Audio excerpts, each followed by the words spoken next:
ನಮಸ್ಕಾರ ಸರಿತಾ ಲೈಫ್ ಸ್ಟೈಲ್ಗೆ. ಇದು ಗುರುವಾರದ ವ್ಲಾಗು. ನಾವು ಚಿಕ್ಕಹಳ್ಳಿಲಿರುವಂಥ ಚಿಕ್ಕ ಮಂತ್ರಾಲಯಕ್ಕೆ ಹೋಗ್ತಾ ಇದ್ದೀವಿ. ತುಂಬ ಚೆನ್ನಾಗಿದೆ ದೇವಸ್ಥಾನ. ನಾನು ಇದೇ ಫಸ್ಟ್ ಟೈಮ್ ಹೋಗಿದ್ದು. ನಮ್ಮ ಮನೆಯವರು ಲಾಲ್ ಬಹದ್ದೂರ್ ಶಾಸ್ತ್ರಿ ನಗರದಲ್ಲೇ ಕೆಲಸ ಮಾಡಿಸ್ತಾರೆ, ಹಂಗಾಗಿ ಅವರು ಪ್ರತಿ ವಾರ ಹೋಗ್ತಾ ಇದ್ರು. ಹೋಗಿ ಬಂದಾಗೆಲ್ಲ ತುಂಬ ಚೆನ್ನಾಗಿದೆ ದೇವಸ್ಥಾನ ಅಂತ ಹೇಳ್ತಿದ್ರು.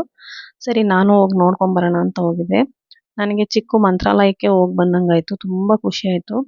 ಮತ್ತು ಇಲ್ಲಿ ವೆಂಕಟರಮಣ ಸ್ವಾಮಿ ದೇವಸ್ಥಾನನೂ ಚೆನ್ನಾಗಿದೆ, ಒಳಗಡೆನೆ ಮಾಡಿದ್ದಾರೆ. ಮತ್ತು ಅನ್ನಪೂರ್ಣೇಶ್ವರಿ ದೇವಸ್ಥಾನ ಇದೆ ಇಲ್ಲಿ. ಅಲ್ಲಿಗೆ ಅಕ್ಕಿ ಬೆಲ್ಲ ಎಣ್ಣೆ ಎಲ್ಲ ಕೊಡೋರು ಚೀಟಿ ಬರೆಸಿ ಕೊಡ್ಬೋದು. ನನಗೂ ಖುಷಿ ಆಯಿತು, ನಾನು ಕೊಟ್ಟು ಬಂದೆ. ಅದಾದಮೇಲೆ ಆಚೆ ಯಾವಾಗ್ಲೂ ಅನ್ನಪೂರ್ಣೇಶ್ವರಿ ಊಟದ ಹಾಲಲ್ಲಿ ಊಟ ಇರುತ್ತಂತೆ. ನಾವು ಸಂಜೆ ಹೋಗಿದ್ರಿಂದ ನಮಗೆ ಬಿಸಿ ಬಿಸಿ ಪೊಂಗಲ್ ಸಿಕ್ತು, ತುಂಬ ಚೆನ್ನಾಗಿತ್ತು. ಬರ್ತಾ ಒಂದು ಕಾಫಿ ಕುಡ್ಕೊಂಡು ಮನೆಗೆ ಬಂದು ಊಟ ಕೊಟ್ಟೆ ಎಲ್ರಿಗೂ. Thank you. ಲೈಕ್ ಮಾಡಿ, ಶೇರ್ ಮಾಡಿ, ಸಬ್ಸ್ಕ್ರೈಬರ್ ಆಗಿ ಪ್ಲೀಸ್.